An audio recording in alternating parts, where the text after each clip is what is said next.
تو ڈاکٹر میرا next question آپ سے یہ ہے کہ ڈینگی کو ڈائگنوز کس طرح کیا جا سکتا ہے؟ سمٹمس بیسک کیا ہیں؟ کیونکہ ڈینگی کے اور ملیریا کے سمٹمس بھی بہت ملتے جلتے ہیں، تو کافی سارے پیشنٹس اس میں کنفیوز ہو جاتے ہیں، تو ان میں سمٹمس کیا ہیں؟ بہت اچھا سوال ہے آپ کا، اور بیسیکلی بات دراصل یہ ہے کہ ایک چیز صرف لائن آف ڈیمارکیشن ہے ان دونوں کے اندر. جی. ملیریا جو ہے وہ فیمیل انوفلس ماسکیٹو سے ہوتا ہے. فیمیل انوفلس ماسکیٹو جو ہے وہ گندے پانی میں انڈا دیتی ہے. صحیح.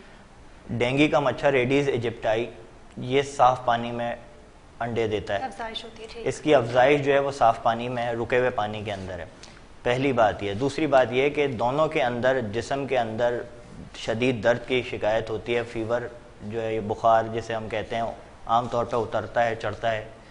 معمولی نوعیت سے شدید نوعیت کا بخار ہوتا ہے. لیکن ملیریا کے اندر کسی بھی قسم کا بلیڈنگ ڈس آرڈر نہیں ہے. صحیح.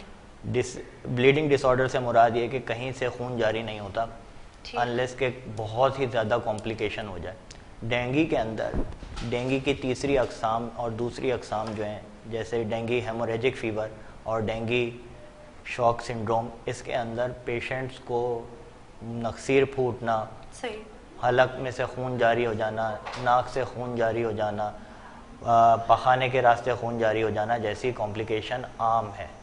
ٹھیک ہے. تو عام طور پہ ہم دونوں کو ڈیمارکیشن کے لیے، دونوں کے ڈفرینس کے لیے بآسانی لیب ٹیسٹ کرواتے ہیں.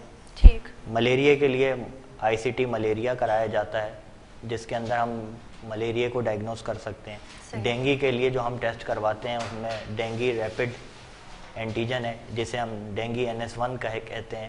ڈینگی اینٹی باڈیز کا ٹیسٹ ہوتا ہے جسے امیونوگلوبولن جی ہے اور امیونوگلوبولن ایم ہے. سب سے بڑھ کر ہم CBC کا ٹیسٹ کراتے ہیں. CBC جو ہے وہ کمپلیٹ بلڈ کاؤنٹ ہے جس سے ہم مریض کی پلیٹلیٹس، مریض کے TLC یعنی WBC کاؤنٹ اور مریض کا ہیموگلوبن لیول آسانی سے دیکھ کے ڈائگنوز کر سکتے ہیں کہ مریض کو ڈینگی ہے یا ڈینگی نہیں ہے. ٹھیک. ڈاکٹر میرا نیکسٹ کوشچن آپ سے یہ ہے کہ اکثر ڈاکٹرز جو ہیں وہ سمٹمز دیکھ کے پیشنٹ کا جو ہے وہ باڈی ایک دیکھ کے یا پھر جو کامن سمٹمز ہیں ڈینگی میں وہ دیکھ کے جو ہے وہ میڈیسنز پرسکرائب کر دیتے ہیں یا پھر احتیاط بتا دیتے ہیں کہ گھر میں رہ کے یہ چیزیں یوز کرنی ہیں اور یہ چیز یوز نہیں کرنی.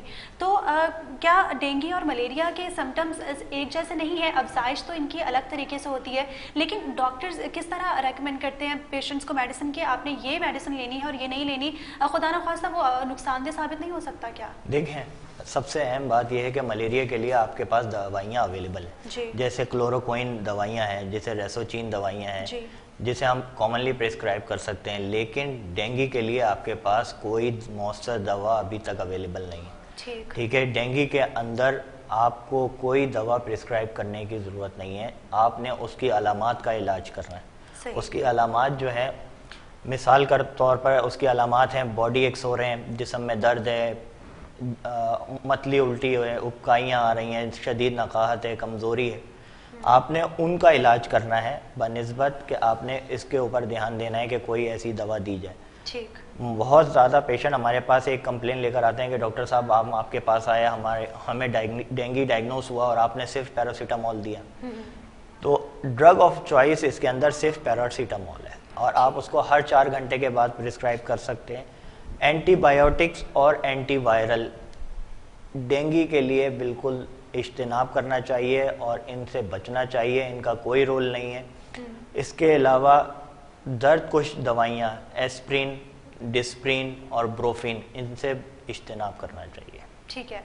ڈاکٹر اگر کسی پیشنٹ کو جو ہے یہ تمام سمٹمز ہیں اس کی باڈی میں لیکن اس کا ڈائگنوز اس نے نہیں کروایا، ٹیسٹ وغیرہ نہیں کروائے اور وہ سیلف میڈیکیشن کی طرف جاتا ہے تو اس صورت میں یہ کتنا ہارمفل ہو سکتا ہے؟ کیونکہ اگر یوزولی یہ ہوتا ہے کہ پیشنٹس کو اگر باڈی ایک ہے یا پھر فیور کی علامات محسوس ہو رہی ہیں تو وہ اپنی مرضی سے نارملی میڈیسن لیتا ہے، ٹرائی کرتا ہے. اگر آرام نہیں آتا تو پھر فائنلی اس کے پاس لاسٹ آپشن بچتا ہے کہ ڈاکٹر کے پاس جائے اور کنسلٹ کرے.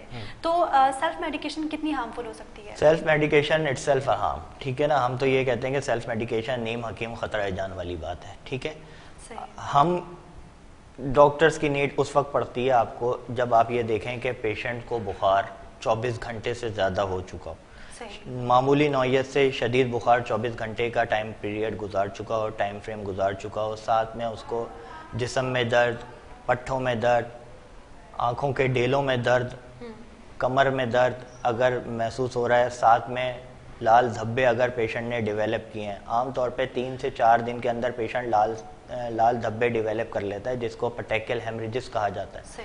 اس کے علاوہ کچھ پیشنٹ بروزز جو ہے وہ ڈیولپ کرتے ہیں جس کے اندر اسکن کے نچلے حصوں کے اندر خون کا جمع ہونا شامل ہے, جس سے نیلاہٹ آنا شروع ہو جاتی ہے. بالکل ٹھیک ہے, تو ہم ان چیزوں کو مد نظر رکھتے ہوئے فوراً ٹیسٹ ریکمینڈ کرتے ہیں, لیب ٹیسٹ ریکمینڈ کرتے ہیں اور اس کی بنیاد پر ٹریٹمنٹ کرتے ہیں. عام طور پہ ڈینگی فیور کا دورانیہ 3 سے 14 دن ہے.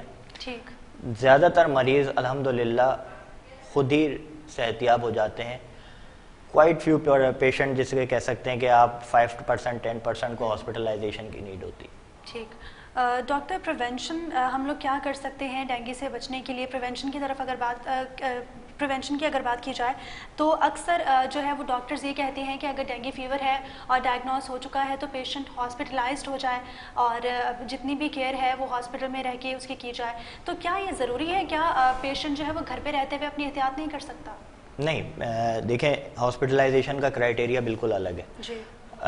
میں نے آپ سے عرض کیا کہ سب سے پہلے آپ نے سی بی سی کا ٹیسٹ کروانا ہے. صحیح. ٹھیک ہے نا, سی بی سی کے ٹیسٹ میں اگر آپ کے پلیٹلیٹس کاؤنٹ پہ آپ نے نظر رکھنی. ٹھیک ہے, پلیٹلیٹس جو ہیں وہ خون جمانے والے اجزاء کا طور پر کام کرتے ہیں. ٹھیک ہے نا, اس کی نارمل رینج 1 لاکھ 1.5 لاکھ سے 4 لاکھ کے درمیان ہے. ٹھیک ہے, اگر آپ کے پیشنٹ کے یا آپ سمجھتے ہیں کہ آپ کے مریض کے پلیٹلیٹس 1.5 لاکھ سے کم ہیں تو آپ اس کو کلوز مانیٹرنگ پر لے لیتے ہیں. ٹھیک ہے, اگر پیشنٹ کے پلیٹلیٹس 1 لاکھ سے نیچے آ گئے ہیں اور پیشنٹ جو ہے وہ بلیڈ کرنا شروع کرتا ہے یا جسم کے مختلف حصوں سے اس کا خون جاری ہونا شروع ہوتا ہے تو پھر پیشنٹ کو ڈی ہائیڈریشن کا عمل ہونے کا ڈر ہے, اس کے الیکٹرولائٹ امبیلنس ہونے کا ڈر ہے یعنی نمکیات کی کمی. اس کے علاوہ پیشنٹ کو شوک یعنی صدمے کی کیفیت میں بھی جا سکتا ہے پیشنٹ. تو ایسی صورت کے اندر پیشنٹ کو ہاسپٹلائزیشن کی نیڈ ہے اور وہ بھی کریٹیکل کیئر یونٹ کے اندر یا انٹینسو کیئر یونٹ یعنی انتہائی طبی نگہداشت کے وارڈ کے اندر یا آئی سی یو کے اندر پیشنٹ کو ایڈمیشن کی نیڈ ہے تاکہ اس کو آئی وی ڈرپس دی جا سکیں تاکہ وہ ڈی ہائیڈریٹ نہ رہے اور ساتھ میں پلیٹلیٹس کا انفیوژن دیا جائے. پلیٹلیٹس بھی عام طور پر مینول پلیٹلیٹس ہوتے ہیں اور میگا یونٹس کہلاتے ہیں جو بڑا خون جس کو ہم عرف عام میں کہا جاتا ہے.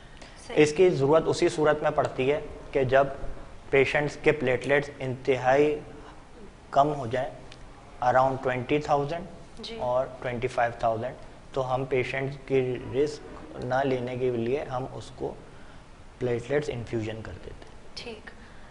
ڈاکٹر آپ نے بہت اچھی بات کی, پلیٹلیٹس کے حوالے سے آگاہ کیا. میرا اگلا سوال آپ سے یہ ہے کہ بیسکلی جب ڈینگی فیور ہوتا ہے اور پیشنٹ کو یوزول سے ان یوزول سی فیل ہوتی ہے باڈی میں, آبویسلی ڈفرینٹ سینسیشنز آپ کو فیل ہوتی ہیں, تبھی آپ کو پتہ چلتا ہے کہ آپ بیمار ہیں اور نارمل سے ہٹ کے آپ محسوس کر رہے ہیں. تو ڈینگی میں موسٹ کامن سمٹمز جو زیادہ پیشنٹس کو فیل ہوتے ہیں یا کیسی کیفیت محسوس کرتا ہے پیشنٹ؟ دیکھیں, پیشنٹ کو سب سے پہلے باڈی ایکس ہونا شروع ہوں گے. باڈی ایکس عام پیشنٹ کو نہیں ہوگا.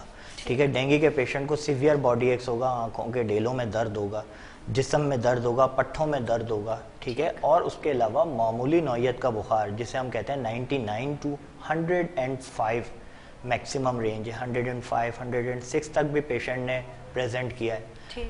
ہم ایسے پیشنٹس کو فوری طور پر ڈینگی لیبل کرتے ہیں, سسپیکٹ کرتے ہیں اور اس کے بعد ڈائگنوز کرنے کے لیے مختلف ٹیسٹ کرتے ہیں. ڈاکٹر, یہ سارے سمٹمز تو ملیریا میں بھی موجود ہیں اور یہ سارے سمٹمز ٹائیفائڈ میں بھی یہی پائے جاتے ہیں, تو از اٹ اسپیسیفک ٹیسٹ کہ اس ٹیسٹ کے تھرو ہی ڈائگنوز کیا جائے؟ بالکل, انڈیکیٹرز تو آپ کے پاس موجود ہیں. جیسے ٹائیفائڈ کے لیے آپ کے پاس بلڈ کلچر ہے. ٹھیک ہے, آپ بلڈ کلچر سے پیشنٹ کو ڈائگنوز کر لیتے ہیں, گولڈ اسٹینڈرڈ ٹیسٹ ہے وہ ٹائیفائڈ کے لیے. ملیریا کے لیے آپ کے پاس آئی سی ٹی ملیریا کی کٹس موجود ہیں جس پہ آپ آئی سی ٹی ایم پی کر لیتے ہیں اور مریض کو دیکھ لیتے ہیں. ڈینگی کے لیے آپ کے پاس ریپڈ اینٹیجن ٹیسٹ موجود ہے, ڈینگی اینٹی باڈیز موجود ہیں آپ کے پاس, اور سب سے پہلے تو آپ کا سی بی سی کا انڈیکیٹر موجود ہے جس سے آپ پلیٹلیٹس کو دیکھ لیتے ہیں. ٹھیک ہے, لیکن اس میں یہ ہوتا ہے کہ پلیٹلیٹس بعض اوقات ٹائیفائڈ میں بھی کم ہو جاتے ہیں اور ملیریا میں بھی, تو وہ ڈیپینڈ کرتا ہے کہ اس کی سیویئرٹی آف انفیکشن کیا ہے. تو ہم جو ہے وہ پراپر ہسٹری, ایگزامینیشن اور اس کے ساتھ لیب انویسٹیگیشن کو ایک ٹول بنا کے اپنا ڈائگنوسس مضبوط کرتے ہیں. ٹھیک. ڈاکٹر، جس طرح ابھی میں نے پروگرام کے سٹارٹ میں کہا کہ کیونکہ بارشوں کی پیشگوئی کی گئی ہے محکمہ موسمیات کی جانب سے، اور بارش ایک ایسا موسم ہوتا ہے جس میں ڈینگی اور ملیریا کے بہت زیادہ کیسز رپورٹ ہوتے ہیں، تو کیا یہ موسمی بیماری ہے؟ کیا یہ بارشوں کی وجہ سے جمع ہونے والے پانی کی وجہ سے پھیلتی ہے، یا یہ سال میں کسی بھی وقت کسی کو بھی ہو سکتی ہے؟ دیکھیں، ڈینگی وائرس جو ہے نا، میں نے آپ سے عرض کیا کہ یہ صاف ستھرے پانی میں اور رکے ہوئے پانی میں موجود ہے. اس کا لاروا وہیں پر موجود ہوتا ہے اور یہ مچھر جو ہے وہ اسی میں ہی انڈے دیتا ہے. صحیح. ہم یہ نہیں کہہ سکتے کہ یہ کسی اسپیسیفک سیزن کے اندر ہوتا ہے، لیکن اسپیشلی جولائی سے سپٹمبر تک کا جو پورشن ہے یہ اس کے لیے فیوریبل ہے. ٹھیک ہے. عام حالات میں بھی ہم زیادہ تر لوگ جو ہیں وہ ٹنکیوں کو، ڈرموں کو اور ارد گرد کے جہاں پانی کھڑا ہو یہ ان کے لیے بھی نقصان دہ، کیونکہ یہ اس میں بھی انڈے دے سکتا ہے. تو ہم پیشنٹس کو اپنے یہ کہتے ہیں کہ آپ اپنا خیال رکھنے کے ساتھ ساتھ دوسرے لوگوں کا خیال رکھیں تاکہ ایک ہیلدی انوائرمنٹ کریٹ ہو اور ایک اچھا ماحول پروان چڑھا سکیں. صحیح. ٹھیک.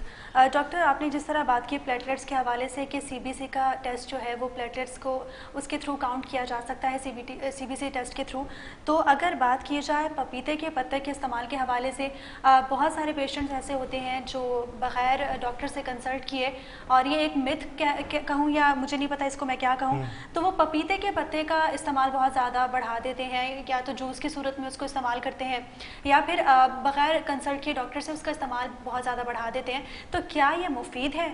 دیکھیں، یہ آپ نے صحیح الفاظ استعمال کیا کہ یہ ایک مت ہے، لیکن اس کے ریزلٹس ملے ہیں.